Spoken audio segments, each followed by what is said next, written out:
chapter 1 is where we are. Now, before we go any further in Daniel chapter 1, let me just go ahead and start off with a familiar thing, something that would be very familiar to you.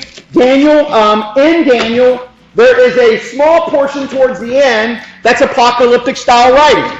And the good thing is, you already know what apocalyptic style writing is, so I won't go into great detail as to what it is. You understand it. It's symbolism that means something, but not necessarily the symbol you're seeing, but what it represents. And so we'll get more into that as we get to it.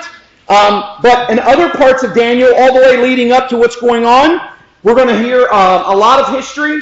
We're going to be talking about a lot of things that were going on in world history at the time, and that way we can understand what's taking place. And if you remember, during the journey to find the king, when we talked about how Herod's dad was good friends, and I'm bringing this up so that we might understand how history ties in. In other words, the scriptures prove history, and not the other way around. That Herod's father was well known with Julius Caesar. So Herod himself grows up with Mark Antony. In other words, they do a lot of things together. There's a camaraderie. There's a friendship there. So when Julius Caesar dies, Mark Antony takes over. Mark Antony, though, is already in love with Cleopatra. And so he decides, as the emperor, he's going to move the capital of Rome, the Roman Empire, to Alexandria. The Senate says, no, we're not going to do that. Octavius says, I'll be the emperor, because he was next to do so. I'll be the emperor. Well, and in order to do that, one of them has to be gone. So Octavius and Mark Antony actually have a war. Herod already believes his friend's going to lose because he's love-stricken and refuses to leave Alexandria. And so because of that, he goes ahead and attacks Judah, or Judea, the whole Judean area, captures Jerusalem, and makes his way towards Rome because he knows that Octavius, or believes he's going to win, so he's taking a risk. He does win, and when he gets there, he says, I have conquered Judea for you, Emperor. And because of that, Octavius says, I'm going to make you the king of Judea, or king of Jerusalem. And so that's how he gets his position, stabbing his own friend in the back, never being loyal, and so on and so forth. Now here's the point to all that. So a person that we see in Scripture that's well-known, Herod the baby killer, who is very well-known in Scripture, is also completely tied to people in history that everybody says, well, I know who Julius Caesar is, I know who Octavius is, I know who Mark Antony is. Well, those people, by the way, are also tied to Herod. And Herod, by the way, knew exactly who Jesus of Nazareth was. Okay, all right, so there's a little history. All right, so apocalyptic style writing in the end. The story of Daniel, Shadrach, Meshach, and Abednego leading all the way up to it. And what takes place in Babylon during this time, and not just Babylon, but also the Medo-Persian Empire, who comes in afterwards, and eventually this becomes the Persian Empire. And then, of course, that's where we're going to get into that as well. So, any questions or comments before we actually get started here tonight? Okay. Like I said, I think I have PowerPoint stuff all the way through about question number 3. And then after that, we're without PowerPoint, and we'll be doing some talking, and I'll have the rest of the stuff fixed up for next week. Okay, so let's go ahead and look at question number 1. Question number 1 in Daniel chapter 1 is simply this. Who is the king of Judah at the beginning of the chapter? Yeah, Jehoiakim. Exactly right. Jehoiakim. So let's go ahead and look. According to the Babylonian system now, and remember, that's what's important is the Babylonian system here. According to the Babylonian system, he's in his 3rd year of reign. So if you look inside here, in the 3rd year of reign of Jehoiakim. But according to the Judean system, he's actually in the 4th year. Now, the 3rd year, 4th year, that's minor things. But I'm letting you know that, and the reason why I'm letting you know that is because there's always the critics of the Bible. And the critics will always come out and say, well, the Bible says, but we know through history it's, and now you have an answer for that. One is the Babylonian system. Now, why is that counted? Daniel's writing from that perspective. And so, the Judean system, which disappears, does not really matter as Daniel is writing. So nonetheless, so it's Jehoiakim. Jehoiakim is in the 3rd year of his reign according to the Babylonians. 4th year according to the Judean system, but around 605 BC. Now remember, when we're talking about BC, we're working our way down. So 605, 604, 603, working our way down. AD, we work our way up. So that's how we do it. And I want to make sure this is a reminder about that. But who is Jehoiakim? Because that's important for us to keep in mind as well. Even though we're not talking about him much, it is important for us to understand who he is. So he actually rules from 609 to 597 BC. He is the second son. So not the oldest, not the one that was in line to be king. He is the second son of King Josiah. He is not a bit like his father. Josiah, by the way, was good. He is not like his father. He is very evil. He is very oppressive. And he's a lot like his grandfather Ammon, and then his great-grandfather Manasseh, who were both evil and did terrible things in the eyes of God. As a matter of fact, they were opposed to God, and God was against them as well. But King Josiah himself, King Josiah was an extremely godly man. Very godly man. He loved the Lord. He served the Lord. However, he is killed in a battle against Pharaoh Necho of Egypt, or also called the king of Egypt. And that's important to keep in mind too. Because Jehoiakim, by the way, if we want to go back, if you want to go to 2 Chronicles, by the way, let's go ahead and go to 2 Chronicles real fast. And go to 2 Chronicles chapter, I believe it's 36. I think I have it on my next screen, but okay, so chapter 34. Chapter 34. And I just want to point something out here real fast, just for us to keep in mind, talking about Josiah and who he is. So in chapter 34, if you'll look with me real fast in verse 1. Now this is what I want to point out. Most have heard about the life of Josiah, but I just want to go ahead and point this out. Josiah was 8 years old when he became king, and he reigned in Jerusalem 31 years. And he did what was right in the eyes of the Lord, and he walked in the ways of his father David, not turning aside to the right or to the left. And then it says, in the 8th year of his reign, now he starts at 8, so in his 8th year he'd have been what? 16. So this is where we find, he goes in and finds the book of the law, because his father and his grandfather were evil men. And they did not use the temple as they should have. As a matter of fact, there was pagan worship going on. And so when he becomes the king, he is going in, and as they're working and cleaning out the temple, they find the book of the law. Josiah has never heard of the book of the law. That's 2 generations. Now, in biblical time, as a generation, you're talking 40 years. In 80 years' time, the people of Israel go from knowing the law, from speaking the law, to a king having no idea what the law was. That's in just 80 years. Does that sound familiar? So that's who he is. And so he has them read the law. And as they read the law, Josiah breaks down and weeps. Because he is like, how in the world are we not knowing this? And why are we not doing it? So Josiah begins making reforms in the land. And that's what he does. King Josiah reforms the land. He gets the temple back in condition to be doing the things that the temple should be doing. They get the celebrations back. They get the feast back. So that's who Josiah is. He is a very godly man who loves and serves the Lord, but he does get defeated in a battle against Pharaoh Necho of Egypt. And let me just go ahead and show you to make sure I haven't jumped ahead, and I don't think I have. This is the Assyrian Empire at its peak. Now, the dark green is what it was when it began, and then the light green is at its peak. So you'll notice that the Assyrian Empire goes from the Persian Gulf all the way up near, or into Turkey, but near the Asia Minor area, all the way down through Egypt. Now, by the way, if you'll notice, they actually are in control of what they refer to as the Fertile Crescent. And that's important. Because you'll notice if you look inside there, and it might be hard to see from where you're at, but inside there you see an awful lot of rivers, fresh water. And that's why they call it the Fertile Crescent, because they actually have fresh water in order to have crops.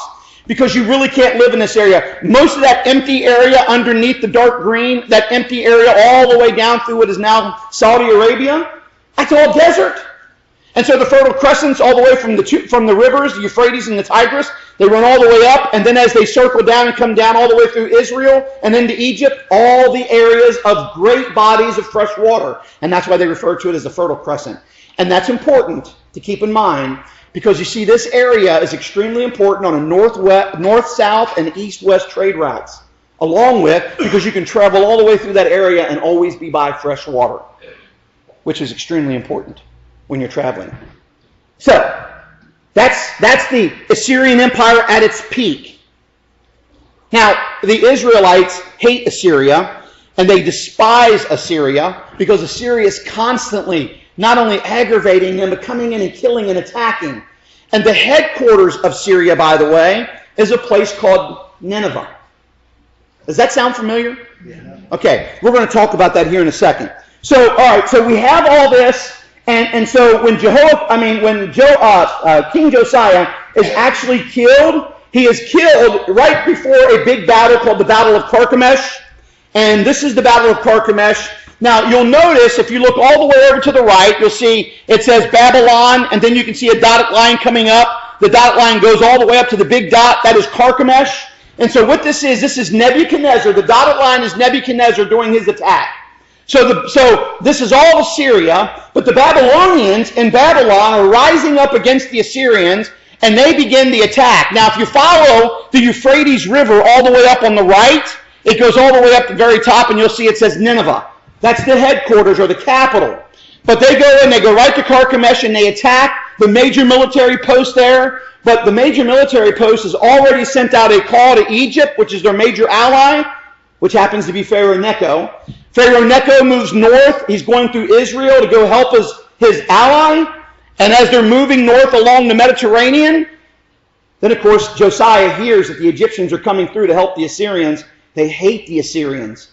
And so he decides he's going to go cut off the Egyptians, and he's going to stop them from aiding the Assyrians, because they want the Assyrians dead and gone. But he gets killed in that battle. Well, he actually gets killed in the battle in Megiddo. He doesn't actually quite make it to the Battle of Carchemish, but he actually gets killed in the Battle of Megiddo. And so we'll talk a little bit more about that here in a second. So, the Assyrian Empire. As we're talking about, I want to go ahead and bring this up. The capital is located in Nineveh, and it should sound very familiar, and here's the reason why. Because this is the place that Jonah is told to go and preach to the people of Nineveh and tell them to repent, or that the Lord was going to punish them. Now, Nineveh, you saw where it was located. Let me go back one more time. It's located if you follow the Euphrates all the way up, it's all the way at the very top there. The Mediterranean is over there on the left, where the line is, by Cyprus, the island. And if you remember, he gets in a boat and is actually going to Joppa, which is in Spain.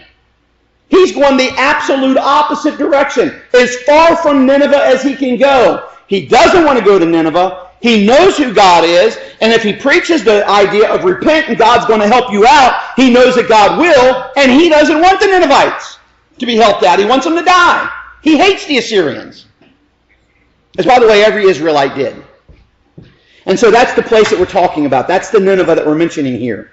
And the reason why is they hated them is because of constantly being attacked by them.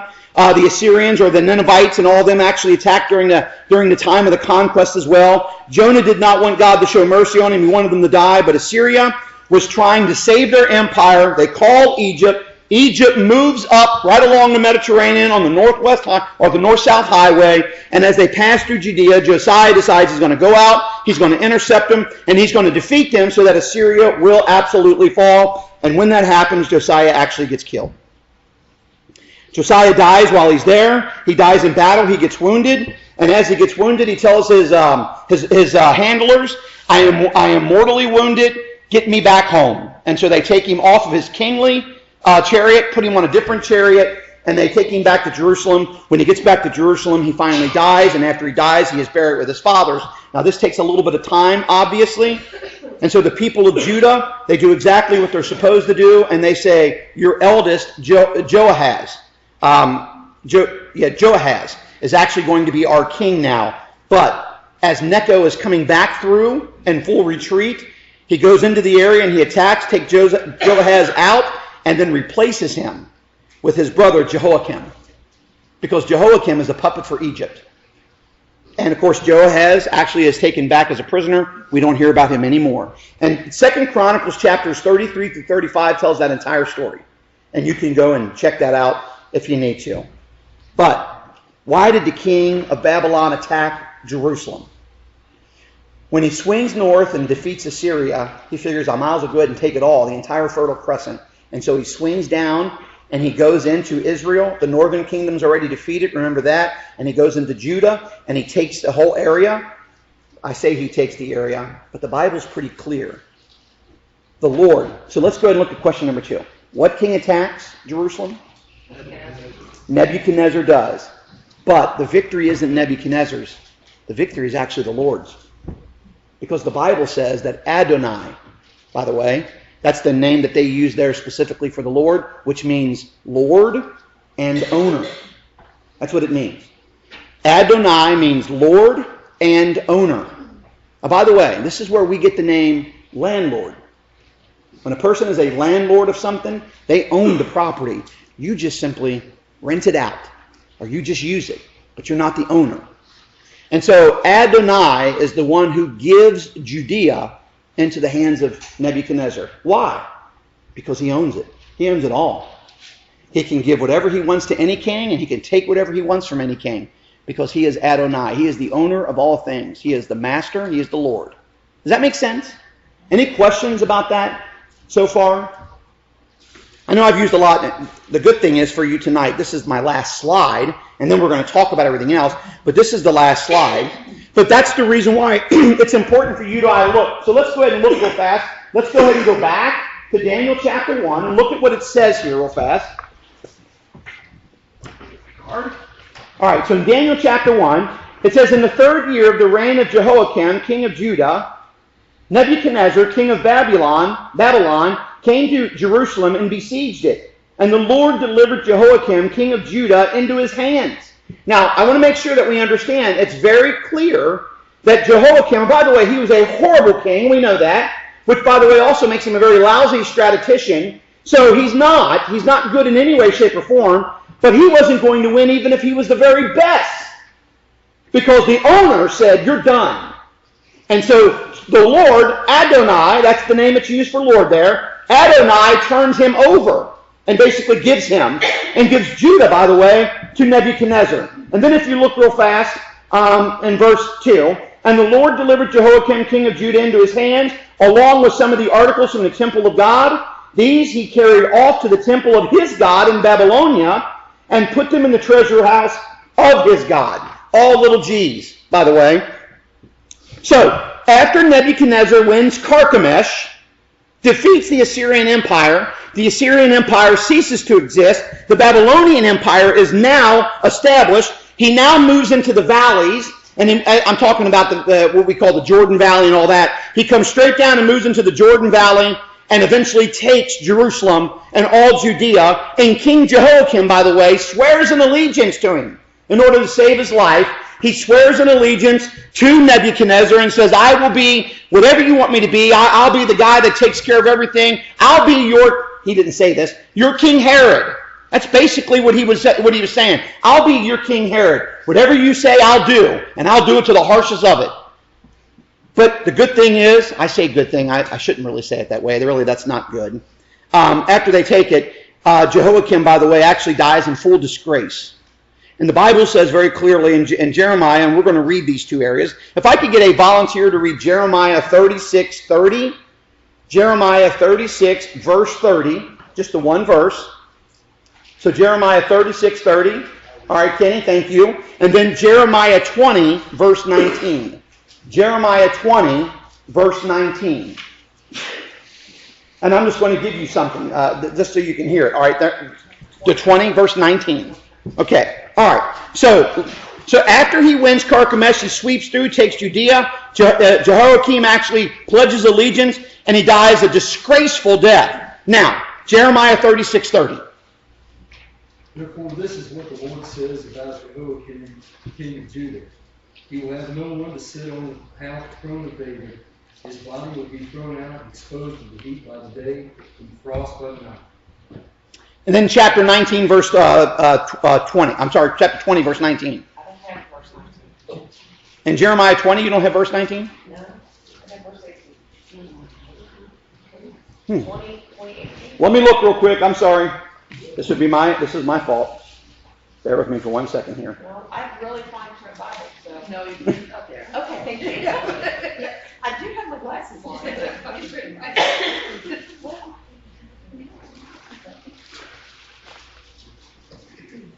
Oh, I'm sorry. Chapter 22, verse 19. That makes all the difference. It does. It makes a world of difference. Yes. Let me make sure I'm at the right spot.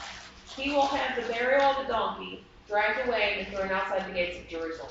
Okay. That makes more sense. So here, if you remember, Josiah dies. He actually gets mortally wounded. He says to his bearers, "Get me back home. I'm going to die." They get him back to Jerusalem. He dies in Jerusalem, and he is buried with his fathers. And by the way, many of the good kings, that's the way they end, and they were buried with their fathers. In other words, they buried them where the kings were buried. Jehoiakim, by the way, is buried with the burial of a donkey. And here's how a donkey is buried there in Israel. They were thrown outside the dung gate. In other words, we talked about before Gehenna, the idea of the constant fire that was burning, because they would throw the trash out and they would set the trash ablaze. And there was so much trash being thrown out all the time, the fire was never quenched. The fire burned all the time. Oh, by the way, the carcasses of animals were also thrown out there. And so Jehoiakim is actually buried like that of a donkey. So in complete disgrace, because he had turned his back on God, he had sworn allegiance to an enemy of Israel, and so when he dies, he is actually thrown out with the trash. That's how he's buried. So that's kind of a sad way to go for a person, but not a person who was against God, but that's exactly what happened to him. So he was against God. All right, so in other words, he's thrown out into the trash heap. He receives his proper burial. Not the proper burial that everybody should get, but that's the proper burial that he actually got because he had turned his back on God, and that's what the people did to him. So the other thing to keep in mind here also, this is about 597 BC. 597 BC is when all this actually takes place with Jehoiakim. All right, now that's the last thing that we have up there right now, but let's go and look at question number 3. What did the king of Babylon take from Jerusalem, and where did he store these items? So what did he take from Jerusalem? Right, exactly right. Some of the articles of the temple of God, capital G, by the way, and he carries these articles to the temple of his God, little g, in Babylonia, and he puts them in the treasures of his God. Now, I want to make sure that we understand and we note, because this is going to be important later. And the articles that are taken from the temple here, by the way, is anything that was gold. And there were 3 major articles that were gold. Now, I don't mean just overlaid. I'm talking about solid gold. And the articles were, 1, goblets. In other words, the cups that were used in the sacrifices, the cups that were used in the feasts, all those things. The cups were solid gold. They called them goblets, and they were solid gold. The second things were the menorahs, or the candle holders, which is the menorah.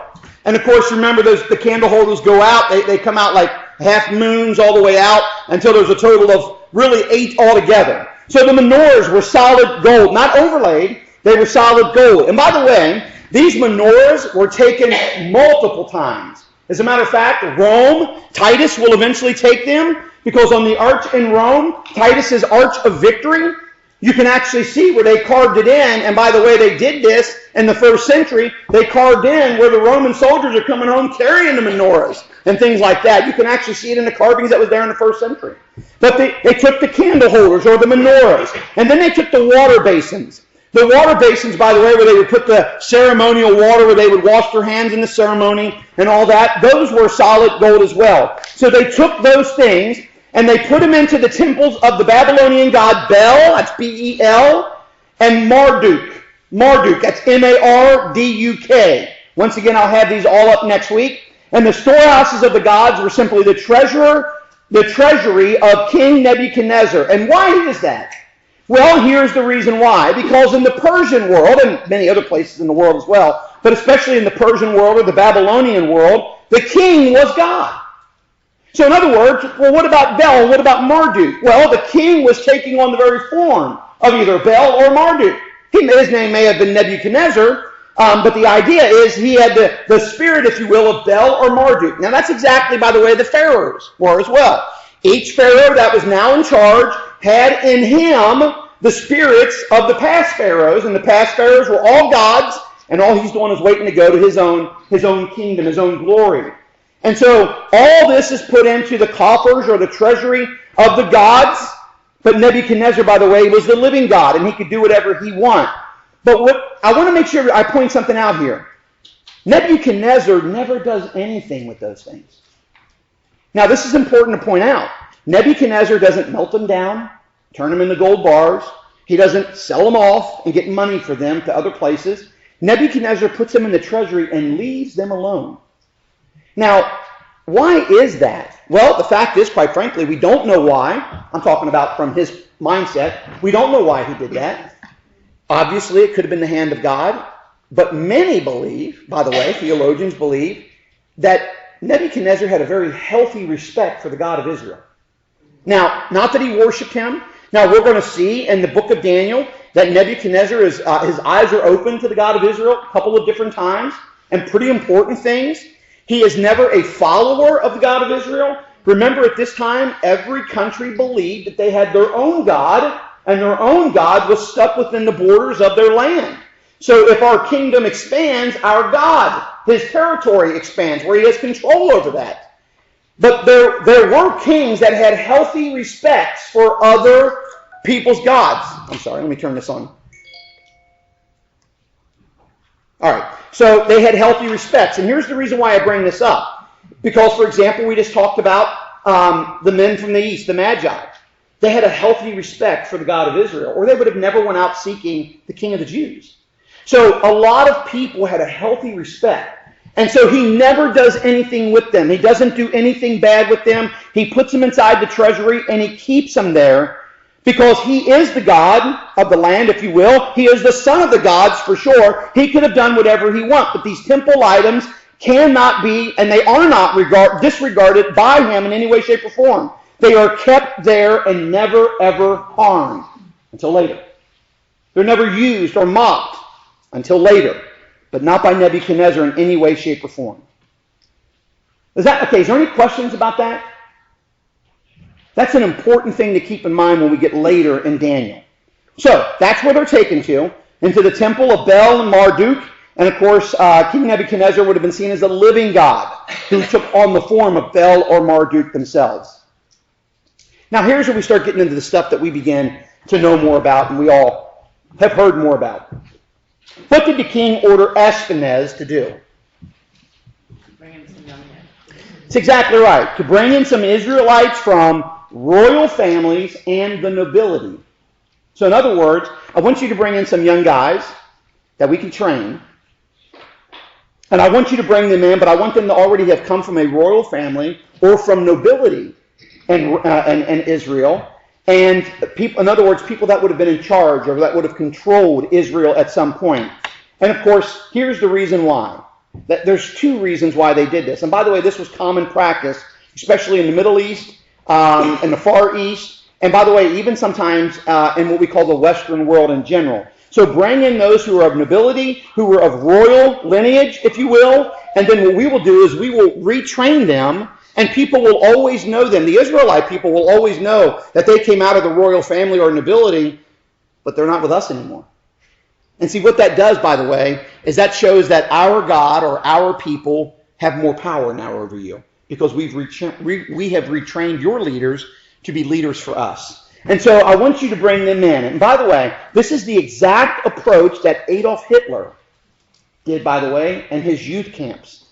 He took people of wealthy families, well-known families, and brought them into the youth camps and special trained them. Now, all the youth were actually brought into camps, but he special trained the people that came from prestigious, well-known families, wealthy families, and he did it for one reason. They're already leaders. I will make them the best, and everybody will know that they're in control.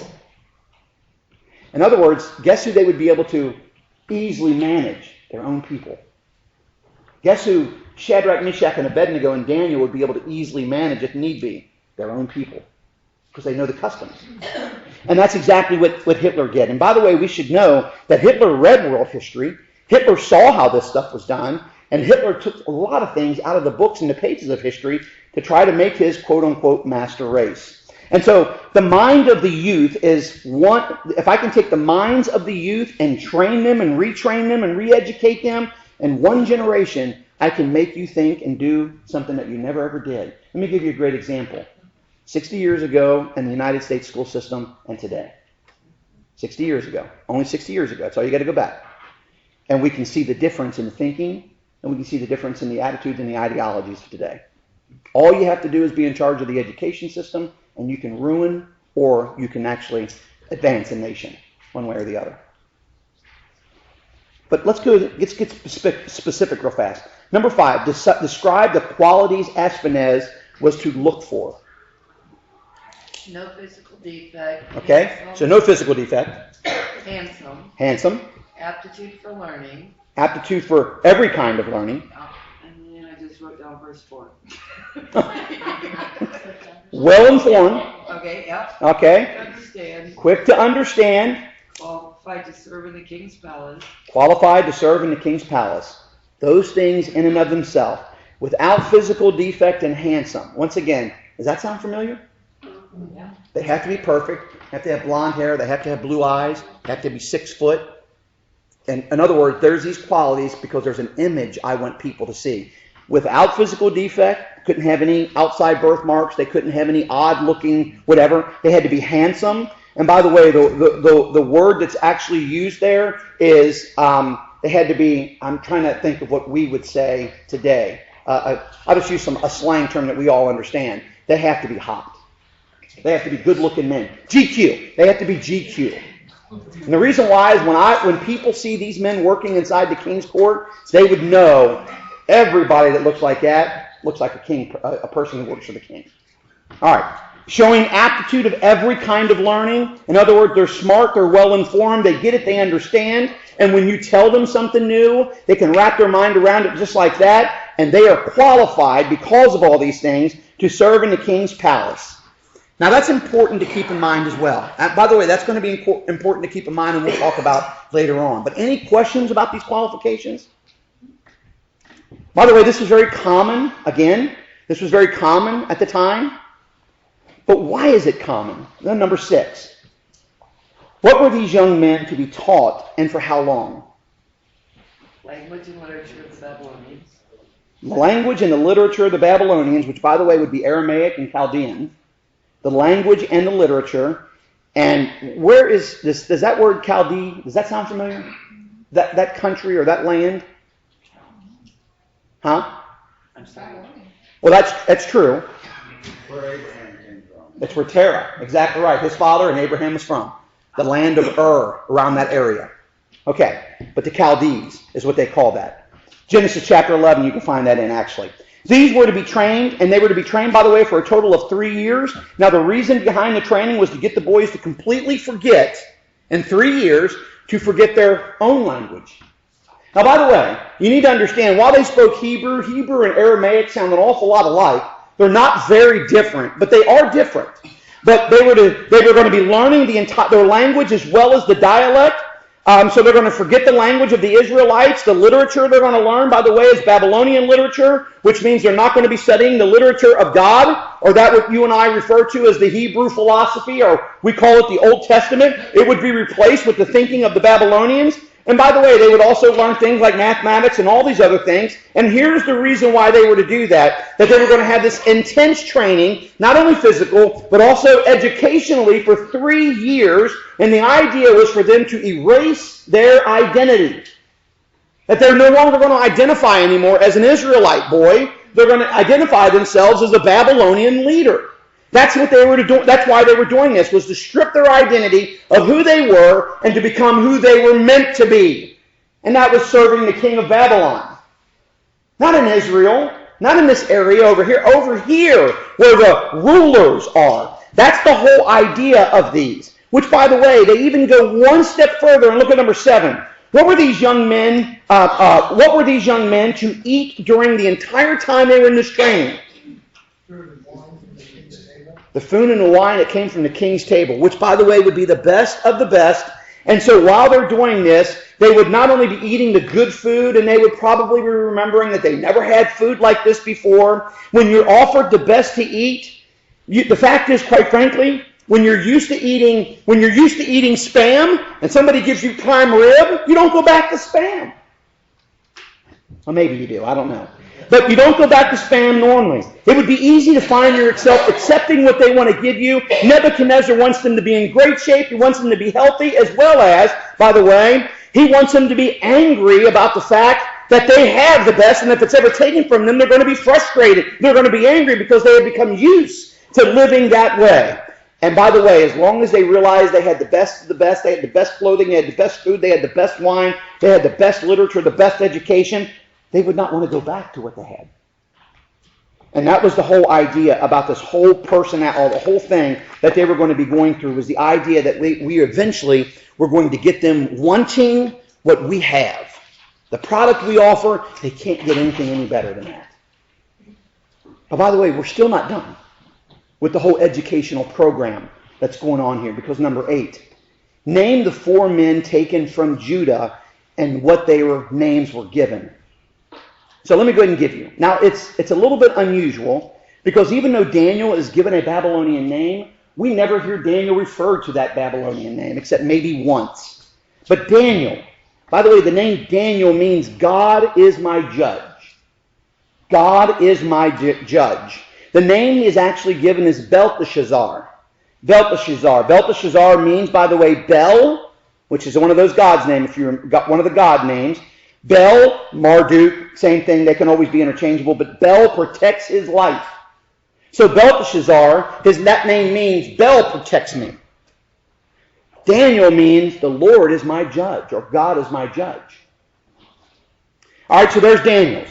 So Daniel's Babylonian name was Belteshazzar. And then we have Hananiah. Hananiah, which we don't, now, it's funny because these 3 guys, we never talk about them of either Hebrew names. But Hananiah means the Lord shows grace. Hananiah means the Lord shows grace. By the way, Hananiah becomes Shadrach. Shadrach means command of Aku, which, by the way, is a Sumerian moon god. So, command of Aku, A-K-U. Yeah, A-K-U. He was a Sumerian moon god. But that's what Shadrach means. The next name is Mishael. Mishael means who is what God is. In other words, he is who God created him to be, if you will. Who is what God is. His name is changed to Meshach. Meshach means who is what Aku is. Meshach, who is what Aku is. And then there's the final one. The Hebrew name, Azariah. Azariah means the Lord helps. The Lord helps. His name is changed to Abednego. Now, I know a lot of people call it Abednego, but it's Abednego, actually. Abednego means servant of Nego, or, because it's the same God, Nego or Nebo. N-E-G-O or N-E-B-O. Servant of Nego or Nebo. So now think about that for a second. So Daniel goes from God as my judge to Bel protects me. Hananiah goes from the Lord shows grace to the command of Aku. Mishael actually goes from who is what God is to who is what Aku is. And Azariah, who is the Lord helps, goes to Abednego to the servant of Nego or Nebo. Or Nebu, I'm sorry. So either one. The idea is that their names are taken from who you were according to the Hebrew God to who you will be according to the Babylonian God. So now, we have stripped you of your name, which, by the way, is your physical identity. We have stripped you of your diet, which you've been used to eating. You know, those things that you crave when you're not at home, like White Castle or Skyline or something like that. They've stripped you of that, and they've given you the best of the Babylonian world. You have the best clothing of the Babylonian world. You have the best education of the Babylonian world. The idea is that eventually, because these are young guys, by the way, these are not men. These are young guys. We're talking probably somewhere between the age of 12 and 15. That's what you would bring in to train, because that way they'd have 40 years of serving the king before they would be too old to do so anymore.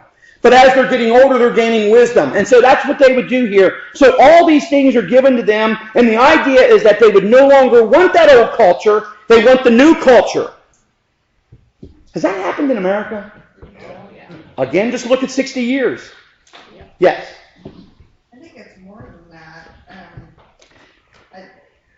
You described it very well, but The Babylonians, I think there's a reason also why Revelation, God calls, links Babylonian to the great Satan. And because the Babylonians were trying to strip away their identity. That is exactly what Satan continues to try to do to us. Well, and Satan did it first because the first thing he started with the stripping of the identity in the garden. You know, the idea of, did God really say, now you got to question it. The whole concept of if I can just forget who I'm related to, it will no longer matter. That's what he continues to do to us. Yeah, absolutely. Any other questions or comments? So change their name should begin to change their identity, change their culture, eventually changes their religion. And by the way, that's still even today. Muslims, for example, when they become a Muslim, or if a person converts to becoming a Muslim, they get a new name. Their new name changes their identity. It changes and shifts from who they were to who they are, and it continues to go on. By the way, they're not the only ones. A lot of people do this. A lot of religious and faith traditions even do this. But the idea is as soon as you become this, we give you a new name because your old identity is gone. All right, so any questions about that? Any comments so far? Can I ask a question? Yeah, go right ahead. You mentioned the fact that we call Daniel Daniel, not Belteshazzar. Mm-hmm. Why does Scripture refer to them, and forgive me, I'm going to go default to VeggieTales, Rack, Shack, and Bed? I learned a lot of Scripture through VeggieTales with my kids. But, Exactly. But why does Scripture refer to them with As the Shadrach, Meshach, and Abednego, and then Daniel, just Daniel. Right. And by the way, Daniel's even referred to, and here's the reason why many people say. Because Daniel, even by the kings, is still referred to as Daniel. So kings, the servants, and all that, they still say Daniel, your servant Daniel. Now, why they don't say Belteshazzar, I have no idea. I really don't.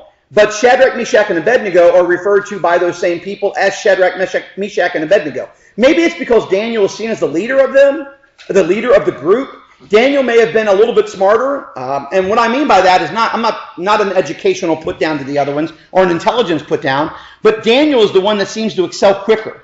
And so there's something different about Daniel. And so out of respect, they always refer to him as his given name because they see the fact is that everything he is doing is blessed by his God. And so let's just go ahead and keep it going. So other than that, there's really no definitive answer as to why. Yeah. No problem. I have another. Yes, ma'am. Did the Babylonians care about these captives or whatever you want to call them? Did they, or were they just using them? Well, some were used and some were cared for. Some people, remember the idea, what would often happen, and it wasn't just Babylonians. Now, some countries took you in and you became slave labor, period. And I'm sure some of these people became slave labor. But there were many Israelites that actually were taken into Babylonian captivity, and they actually built homes, they actually had gardens, they raised families. As a matter of fact, later they're going to be told, hey, get comfortable where you're at. You're going to be there for 70 years.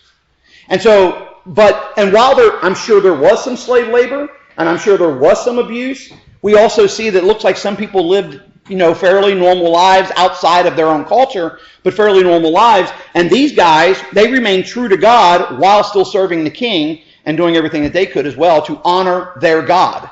Because what we're going to find in these young men is that even though they're called to do a job not inside their own homeland, they never once turn their back on their God. And they, of course, what they wind up doing is actually setting an example, and I'm sure they changed the mind of a lot of people about the God of Israel, including Nebuchadnezzar himself. Once again, it doesn't mean he becomes a believer, like as a worshiper, but he does see and understand that there is a great respect for the God of Israel. So, okay. What did Daniel decide not to do? Exactly right. He decided to not defile himself by eating the royal food and the wine. Now, so this is one of those areas, by the way, that Daniel's the one that makes this decision and the other ones follow him. And so some theologians believe maybe that's the reason why they see. Because this is where we see. So to Daniel to eat the food, the meat if you will, that was offered to false gods first and then given to them would defile their body against their God. However, at the same time, Daniel knew that by honoring God, he would be taken care of by God. So Daniel was not in need of the king's food, just the King of Kings' food. That's all he needed, the God of all creation. And so Daniel said, hey, I don't want to do this, but let's go ahead and look at how Daniel does this part, by the way, because I want to make sure that we understand this. Look with me in verse 8. But Daniel resolves to not defile, Daniel resolves not to defile himself with the royal food and wine. He asked the chief official for what? Permission. Now, I want to point this out, because we see later in Scripture, right, a kind word turneth away vengeance. And so sometimes the automatic thing is, well, I don't agree with it, I don't like it, so, hey, up yours. And that's not the way it should be, because what Daniel basically does here is, so follow along with me, he asked the official for permission to not defile himself this way. Now, God had caused the official to show favor. That's grace, by the way, and that word there is grace. And sympathy to Daniel, but the official told Daniel, I'm afraid of my lord the king, who has assigned you food and drink. Why? Why should he see you looking worse than the other young men of your age? The king would then have my head because of you. Daniel then said to the guard, so he comes up with something. He says to the guard, who's the chief official, has appointed over Daniel, Hananiah, Mishael, and Azariah, please test your servants for 10 days. In other words, just give us a shot at this. Test us for 10 days, give us nothing but vegetables to eat and water to drink, and then compare our appearance. In other words, come back 10 days later and look at us. And if we look healthier, or if we look strong and healthy, just let us continue to do this so that we don't defile ourselves against our God. And so verse 13, then compare our appearance with the other young men who eat the royal food, and treat your servants in accordance with what you see. So he agreed to let them be tested for 10 days. So once again, this was Daniel doing what we call the diplomatic thing. Hey, I don't want to defy my God, and so here's what I need to do. Well, I'll get in trouble if you guys look bad. Okay, well look, how about if we do it for a period of time? Look at us then, and if it doesn't work. Now why does Daniel say that? Because he has all the faith in his God. We could suck on rocks and drink water and we're going to be healthier, because my God can do anything. So you just give us vegetables and water and look at us in 10 days, and if we don't look healthy or look healthier or just as healthy, we'll change things up. But he has faith in who God is, and he knows what God is going to do. And so I think let me see if I'm jumping ahead of myself. You are. I am. I jumped way ahead of myself. All right, so let's go ahead and just quickly look at a couple of things here then. So what was the king's official afraid of? Well, we've already talked about. I'm going to get my head cut off. This doesn't work. So I don't know if I want to do it. So he's afraid of that. What the test that Daniel requests, give me and the other guys 10 days, and then look at us and tell us, do we not look better? At the end of the 10 days, now this is the key, what did the men look like? They looked healthier, better nourished than any of the young men who ate the royal food. Now, by the way, let me go ahead and point something out here. And this is not to be a slam or a put down, but I don't know how many people I've met in my life that says, I'm doing the Daniel diet. That's fine if you want to do that, but don't do it just because you want to lose weight. If you're going to do it to honor God. I love you all. I love the Lord. The Lord's very clear. He's given me everything to eat. So I'm going to have a steak. I'm going to have a potato. I'm going to have it all. If you decide that you want to do something different, that's great. But don't try to push that on somebody else, because God has given me the freedom to do what I want, but I still need to take care of myself, right? We all need to take care of ourselves. But this is a fad that goes through every now and then, where people say, I'm going to do the Daniel diet. They wind up coming off of it when they come off it, because they get sick of eating the same things over and over. And I just wanted to bring that up, that just while it's done here, it does not automatically mean that if you do it, that something phenomenal is going to do, especially if you're not doing it for the right reasons. So it's just like fasting. If you're going to fast, great. But when you fast, remember, nobody's supposed to know you are. So if you decide, I'm going to do the Daniel diet, don't tell anybody. Do it for the right reasons. Do it because it's between you and God, and you're wanting God to open your eyes or enlighten you to something else. So we know that the 4 men looked healthier, they looked better nourished than any of the other young men. And so look with me real fast, if you will. I want to look at this in verse 15. At the end of the 10 days, they looked healthier, better nourished than any of the other young men who ate the royal food. So the guard took away their choice food and their wine that they were to drink and gave them vegetables instead. So in other words, you know what? Obviously your God's doing something for you. Here you go. And now they didn't have to. They didn't have to feel like they were defiling themselves because they were eating food that was offered to an idol. Do you wonder if the other guys got a little ticked them? That's what I was wondering. Yeah, I don't know. I don't know. Did they look sickly or I don't know. Number 12. So number 13. What did God give the 4 young men? He gave them knowledge and understanding of all kinds of literature and learning. Now, these guys were already smart to begin with, and in fact, that's why they were picked. But not only did these young men know Babylonian information, but they understood tremendous areas of knowledge, all different kinds of teaching, whether it was literature, mathematics, and all the other things. They had this. In other words, the scholars, they were scholars of all of Babylon and the first-year student. They had it all. They stood out because of their much of learning, if you will, and God gently was showing Nebuchadnezzar that the God of Israel can do anything with the people that obey him. Because, by the way, do you really think that Nebuchadnezzar had not heard about the vegetable thing? No, he heard. He knew about things like that because this guy, I guarantee, was CYA and told the king, hey, these guys, I just want to make sure that you understand this is what's going on. If something goes wrong, I don't want my head cut off or my family killed.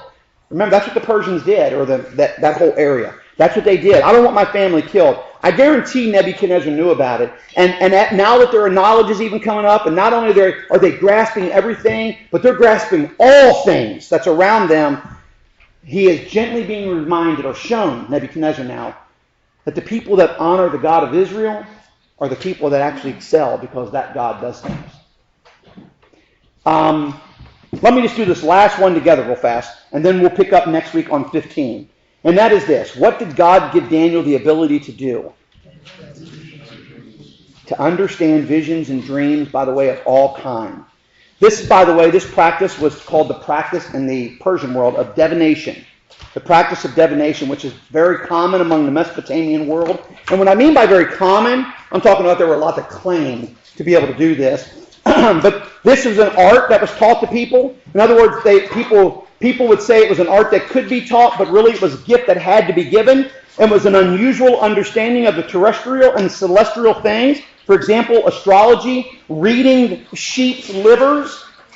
Yep, you heard me right. Reading sheep's livers and so on.